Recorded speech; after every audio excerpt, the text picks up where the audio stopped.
Hello again, everybody. This is Mr. Everything, and I'm coming at you with another Wargaming and Miniature video. In this video, we are going to be continuing on with our 148 Tactic painting, and today we're painting Frank Williams. He's the last American in my series that I'm doing. I'm doing all 7. You get 4 in the starter box, and then there was 3 additionals on the website. So I have 7 Americans and 7 Germans. But this will be the last American as part of my series. Now, I'm painting them with the Vallejo Green Brown, which is the jumpsuit used during D-Day, not the Ardennes. And even though the scenarios and the game is pretty much set to be played or in and around Bastogne, with the 26 Volksgrenadiers being the Germans and the 101st being the Americans, that doesn't mean I can't go ahead and paint them up as D-Day and then use them in D-Day. But that's not the reason why I'm painting them this color. I'm painting them this color because I think it looks better. And I think, this uniform, I thought this uniform looked better. Plus, I believe it's more iconic. It just looks more like an American paratrooper would look in World War II.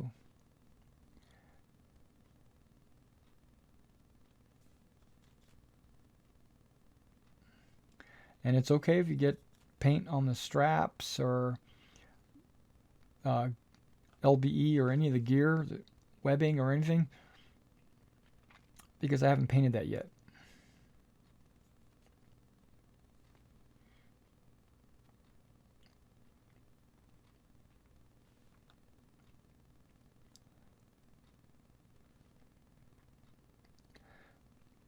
Okay, now I have painted the flesh on all the models, so that's about the only thing I need to avoid.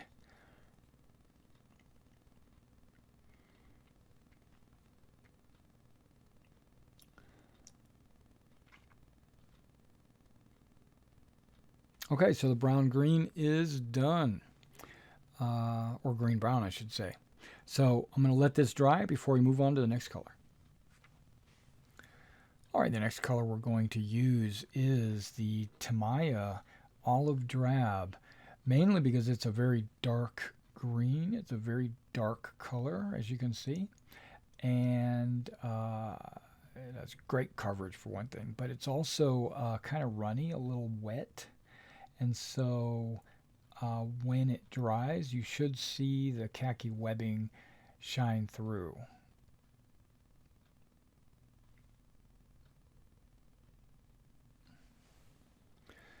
All right, now the next color we paint on Frank Williams here is his boots. And his boots, we're going to paint red leather. The Cochrane jump boots are leather, but they're also kind of a reddish color. If you've got something called red-brown, that'll probably work just fine.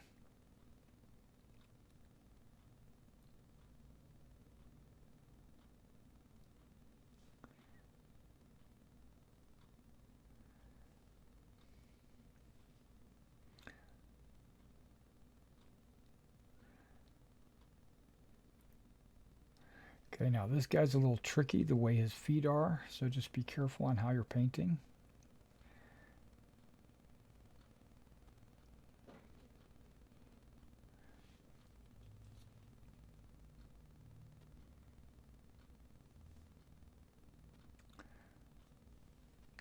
Okay, there you go. There's boots. Now we're going to let that dry before I move on to the next color. All right, guys. Now the next color we're going to put on Frank is the Panzer Aces green, field gray, field grau. I'm going to put that on his knees and on his elbows over the pieces that are stitched onto his uniform. The paratroopers, while they were waiting to go you know, while they're waiting in the hangars on the airfield in England, uh, decided that it would be smart to take a little bit of tarp, cut it, and stitch it onto their knees and elbows to give them a little extra protection for when they're crawling around in the mud or rocks or pavement or whatever. And so they had these little iconic green knee and elbow pieces sewn onto their uniforms. All right, so we're going to let that green dry before we move on to the next color. All right, now Frank Williams, we're going to go ahead and paint his sling and all of his straps and pouches khaki. So there's his entrenching tool, canteen cover, all of his ammo pouches, and his musette bag.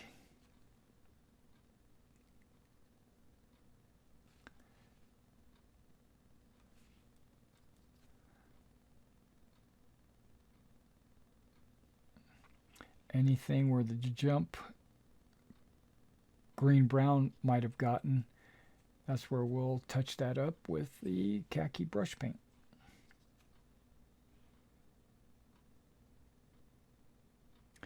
Okay, now we should have, oh, wait. Okay, we should have some straps that come off the musette bag, go over his shoulder, down his front. There we go.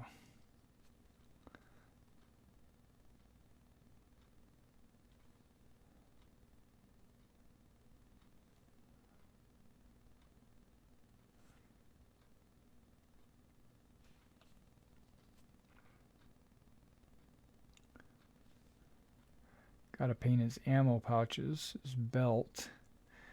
All right. He's coming along. Now we're going to let this dry a few minutes before we move on to the next color, which I think is going to be brown. All right, now on Frank, he's carrying an M1 Garand. So we're going to paint the wood and everything, basically from top and bottom, front and back, because I'm going to go over the metal parts afterwards.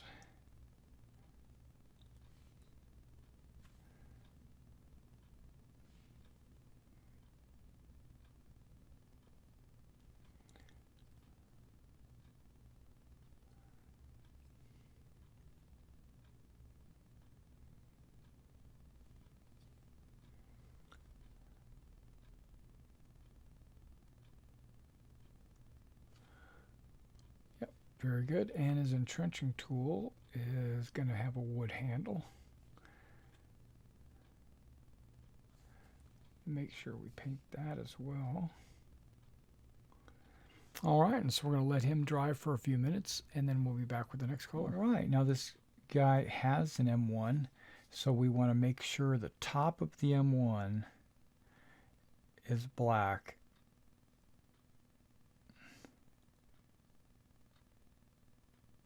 Because that's the part that's going to be metallic.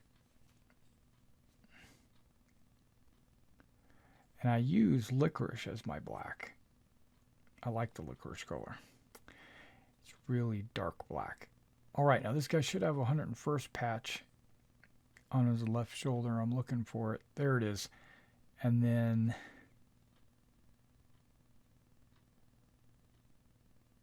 we paint that 101st patch black as well. And then we let that dry before we move on to the metallics. All right, now we got the black licorice. We're going to apply the natural steel to the metal parts, which I've already painted licorice, and that licorice undercoat is going to really make this steel stand out.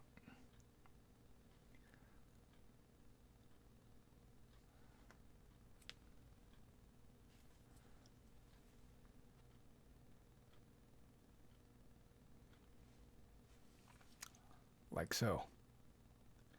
All right, I'm going to let that sit for a minute. All right, the next step on Frank here is to apply a light tone wash to the entire model.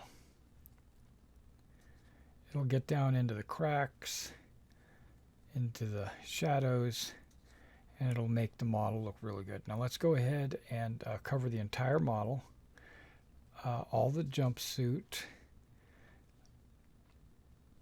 front and back, all the straps, helmet, trenching tool, boots, everything. And then we're going to let this dry, and then we'll be right back. All right, now the next color on Frank is we're going to highlight the raised areas that we had just washed using the original green-brown for his jumpsuit.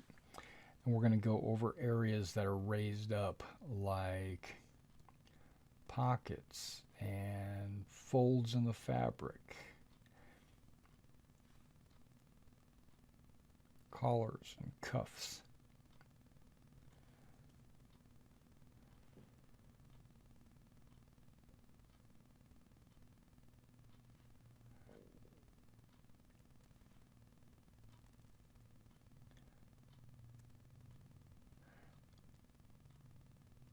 Now when you're painting the folds in the fabric, you want to go parallel with the fold, and you want to hit the raised area of the fold.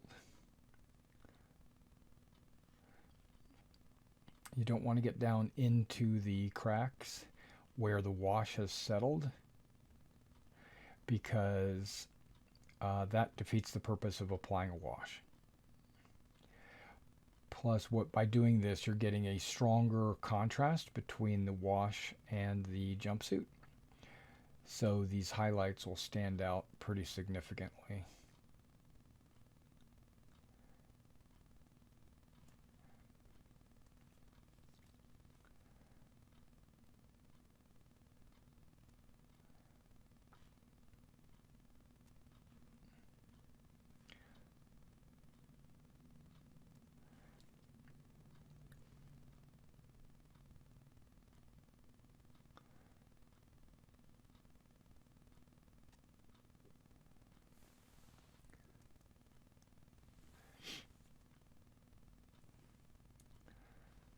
Okay, the back side of the sleeve.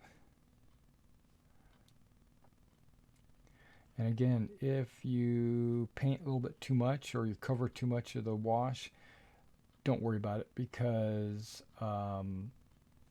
you're painting with the original undercoat color anyway.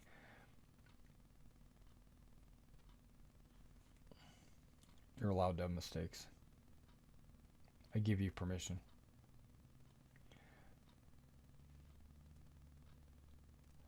I think I've already done that guy. Okay.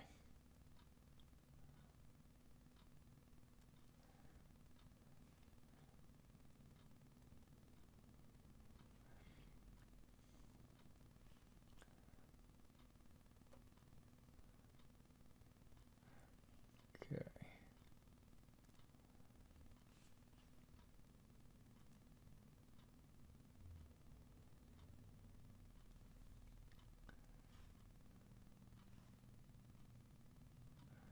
You'll also notice that I'm not covering the leg straps, the tie downs that they use to tie their pants to their legs. I'm not painting those. The wash will highlight those enough for you. You don't need to go through and paint them any special color.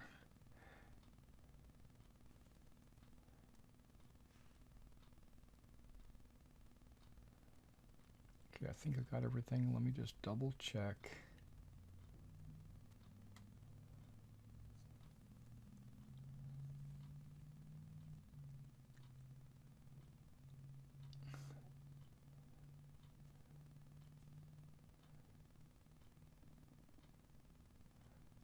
Yep, all the raised areas have been hit. We're going to let him sit off to the side and dry for a minute, and then we'll be on to the next color. All right, now what we're going to do is we're going to take khaki and we're going to highlight his equipment that was probably brought down with the wash. So we want to make that pop. So on his E-tool, what we do is we go left and right of the pouch, and then right down in the center where the raised area is because of the wooden handle, and then his top flap. There we go. And then that E-tool cover is going to look pretty awesome on the table.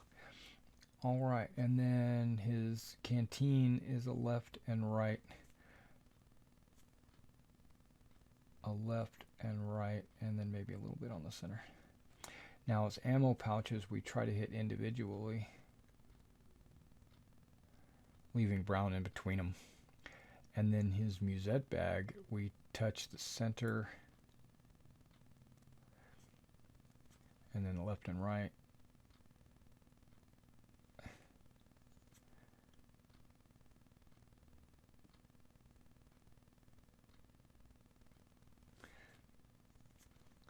Sides, but not all the way up to the flap. We leave a considerable gap on the left and right side for the flap. And then when we do the flap, we don't paint over the flap, we just paint down to the edge of the flap so that the wash kind of will still shine through. And then on the top of the musette bag, there's usually folds. You got to stick with the folds. Just hit the raised areas of the folds.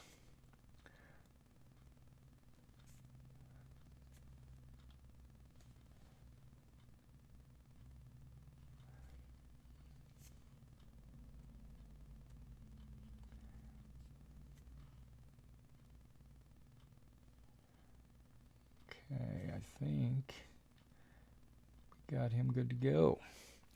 All right, so we're going to set him off to the side, let him dry a little bit, and then we'll be right back.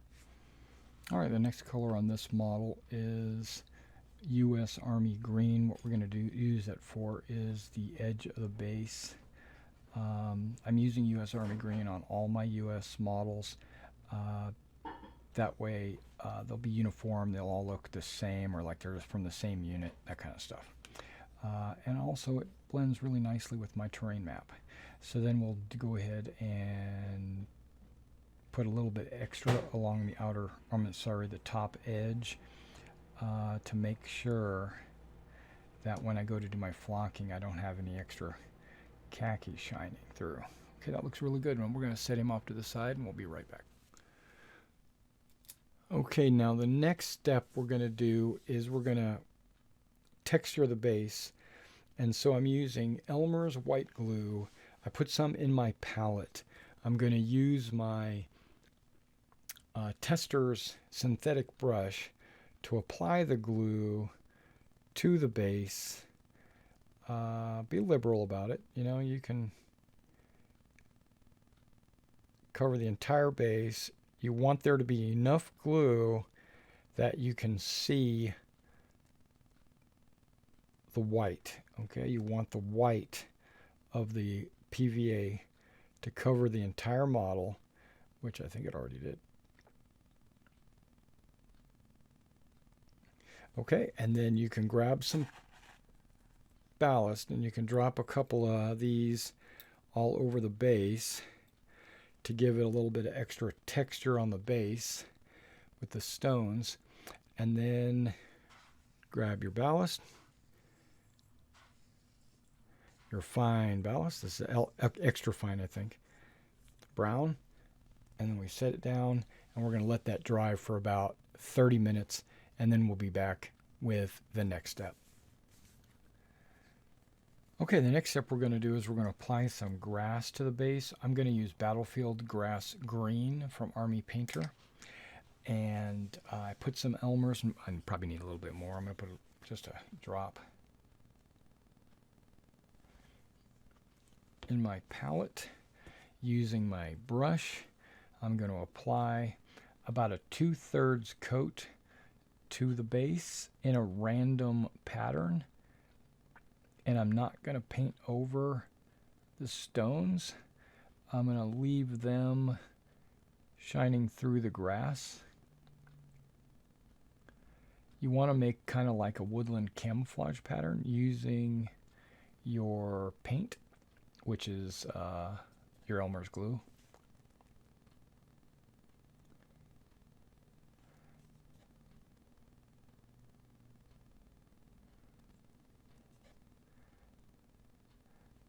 And I'm not brushing hard, I'm just dabbing it on.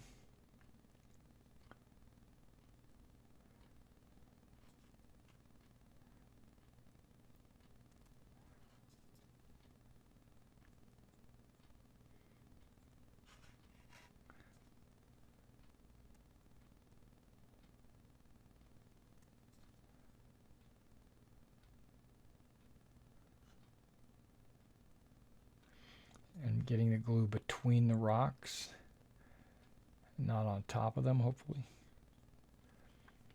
Okay, that's about a 2/3 coverage. And then what we do is pinch the grass, sprinkle it over the entire base, letting it mound up excessive so that it can soak into the glue. I've noticed a lot of, there's a side note here, I've noticed a lot of YouTubers or model builders will take their model, they'll put the grass on, and then they'll shake it off immediately. Well, what that does is that does save in on flock, but it takes away from the model because the flock takes a little while to soak down into the Elmer's glue. So you got to give it that opportunity to soak down into the Elmer's glue so that it'll be a good adherence to the model and it won't just come off in your modeling cabinets or cases or shelves or gaming table or anything. So it'll be more of a permanent fixture on the model. So we're going to let that dry for about 30 minutes and then and to soak in, and then we're going to shake it out and we're going to take a look at it. All right, and this model is also a semi-automatic rifleman, Frank Williams. Let's see the base.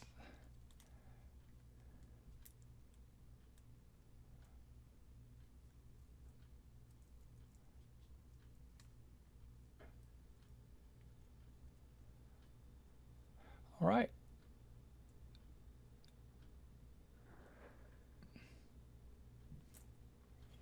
Alrighty. All right, guys, this is my 7 148 Tactic Americans. Tell me what you thought about the painting of each individual one, and come back and check out when I do the Germans. I'm going to do the Germans individually as well. All right, and I'll see you in the next one.